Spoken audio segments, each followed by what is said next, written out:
Bonjour, la quatrième audience du procès des 7 responsables baïs d'Iran est annoncée devant la 28e section du tribunal révolutionnaire à Téhéran le 12 juin 2010.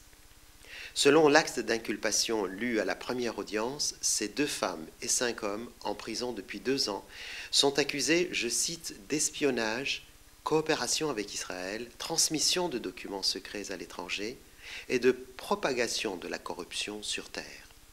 À noter que la dernière accusation, à elle seule, est passible de la peine de mort.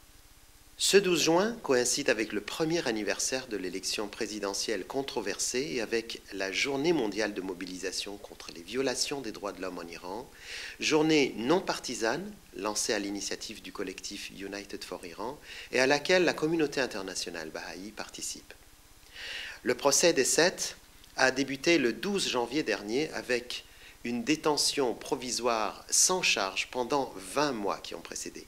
Dès la première audience, les 7 baïs ont formellement contesté les charges. D'ailleurs, jamais aucune preuve n'a été avancée contre eux. Pour Amnesty International, les prisonniers baïs sont des prisonniers d'opinion.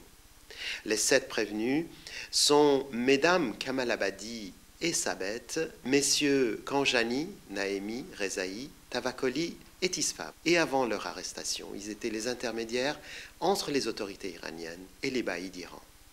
On sait très peu de choses sur leurs conditions de détention à la prison d'Evin, sinon qu'ils vivent à 2 dans 6 mètres carrés pour les femmes et à 5 dans 12 mètres carrés pour les hommes, voient la lumière du jour 2 heures par semaine et dorment à même le béton.